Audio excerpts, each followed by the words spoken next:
أعوذ بالله السميع العليم من الشيطان الرجيم. بسم الله الرحمن الرحيم. الصلاة والسلام على أشرف الخلق سيدنا محمد ابن عبد الله صلى الله عليه وسلم الفاتح لما أغلق والخاتم لما سبق الناصر الحق بالحق والهدي إلى صراطك المستقيم وعلى آله حق قدره ومقداره العظيم. ورضي الله عن شيخ الشيوخ قطب المختوم برزق المختوم تاج العارفين وممد كل أوليائه مولانا أبو العباس أحمد ابن محمد الشريف رضي الله تعالى عنه. أما بعد يا أيها الذين آمنوا نحييكم في تحية الإسلام السلام عليكم ورحمة الله وبركاته. ربي اشرح لي صدري ويسر لي أمري واحلل عقدة من لسانه يفقهوا القول. gannaaw ba ñu sant yàlla julli ci suñu yonent bi sallallahu alayhi wa sallam ñu ngi tàmbale suñu kàddu ci nuyoo l'islam mu di asalaamaaleykum wa rahmatullahi wa barakatuh. di nuyu mbokk internet yëpp ak mbokk yi safoo suñu émission bi di sur le chemin du prophète. di ñaan yàlla may ñu dégg ak suñu xol may ñu yàlla ñu jubal may ñu yàlla ñu mën am jëriñu ci waxtaan bi ñu fi waxtaan. ñun nag suñu wàllu bopp di seen imam di seen xarit di seen wëllëre di imam Djiby Camara defu ñu lu dul fàttali ndax alxuraan moo ñu ne fa zakir fa inna zikra tanfaul mumin fa zakir fàttalil fa inna zikra naka fàttali tanfaul mumin dana jëriñ jullit moo tax ñuy fàttali tey nag ñu bëggoon waxtaan ci koor ndax fukki fan yi njëkk yi ñu doon wax weesu na ba ñu ngi dugg ci fukki fan yi ci topp fukki fan yu njëkk yi dañ ne woon moo doon njéggal léegi fukki fan yi ñu dugg nag mooy fukki fanu yërmande fii nag la yàlla jullit bi yàlla war a yërëm jullit bi moo tax fii aussi ñu war a gën a góorgóorlu ci ni ñu wooree bu ko defee yërmande yàlla mën a wàcce suñu kaw moo tax ñu war a góorgóorlu sàmmonte charte yi comme ni ñu ko waxee woon charte yi waxoon nañ ko ni ñu war a woore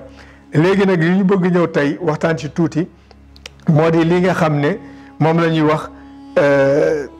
li yàq koor ak bu koor gi yàqool nañ koy defare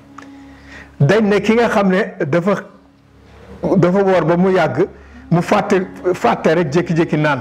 masalan nga yeewu suba fekk yaa ngi ci koor yow fàtte nga ndax tàmmoon nga yeewu suba naan góoxu ndox wala nga naan góoxu café nga yeewu suba rek defar naan dem ba si ak sa xel ne yer ne da nga woor bu dee ngiru imam Malik bi nga xam ne moo gën a wasaaroo ci Sénégal ak Afrique sowu-jant ngir imam Malik dafa ne bu boobaa da ngay àggale sa koor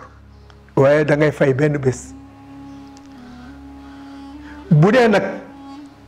nit ki moo ko tey xool ba si ak sa daal ne daal ma daal dama bëgg naan ci tayef nee na bu boobaa da ngay fay bés bi waaye da ngay kafaara mooy lan mooy da ngay goreel jaam. te jamono jaam amatul mbaa nga layal juróom-ñaar fukki nit 70 personnes nga jox leen lu ñu lekk mbaa nga woor ñaari weer loolu mooy kafaara bi bu fekkee da nga tey day lu nga def naka noonu bu fekkee da nga tey seeg sa soxna ci weeru koor wala nga tey ka tamit ne daal maanaam masalan nga tey ka naan lekk dara itam bu boobaa naan lekk seeg sa soxna yëpp boo ko defee ci tayef lii la war mooy fay bés bi wana bi kafaara fay ñaari weer bu dee nag tayoo ko benn fan rek ngay fay ci ngir imam Malik ñu dellu wax ne itam ñi nga xam ne mooy yàq koor ci wàllu baatin moo di masalan jëw wax lu sa yoon nekkul wax ju ñaaw ak déglu loolu day yàq koor waaye loolu ci baatin la waaye ci zahir daal li yàq koor te ñu war ko kafaara mooy nga tey ka naan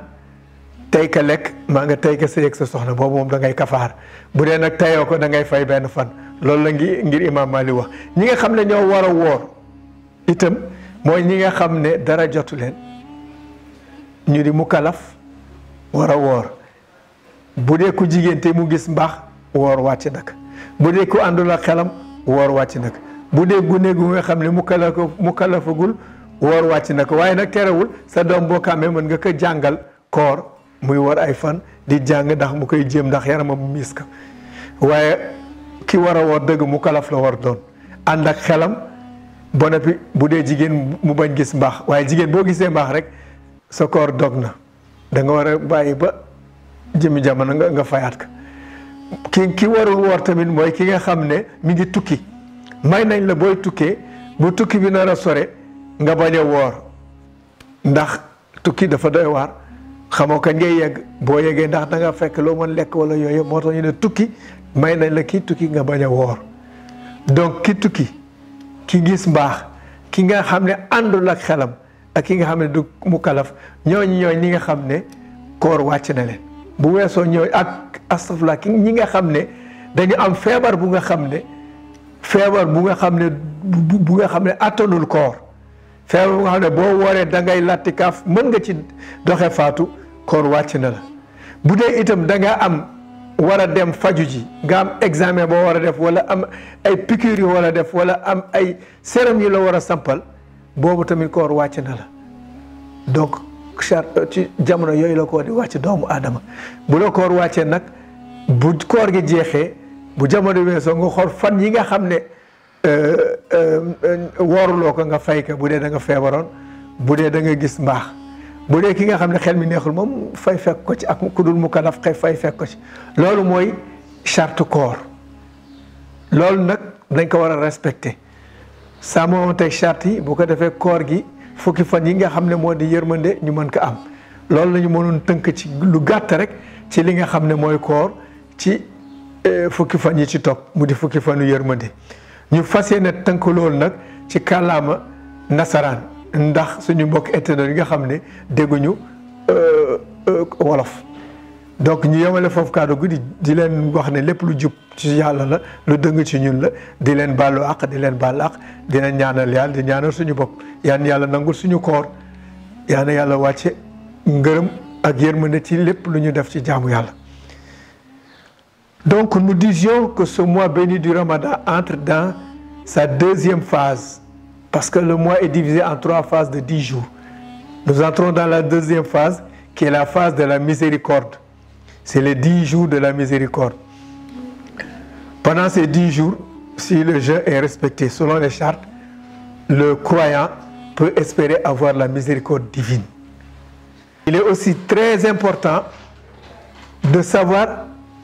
quelle est la personne qui a le droit de jeûner, qui doit jeûner, et celle qui ne doit pas jeûner. Parmi les personnes qui doivent jeûner, c'est les personnes saintes d'esprit, les personnes qui ont une bonne santé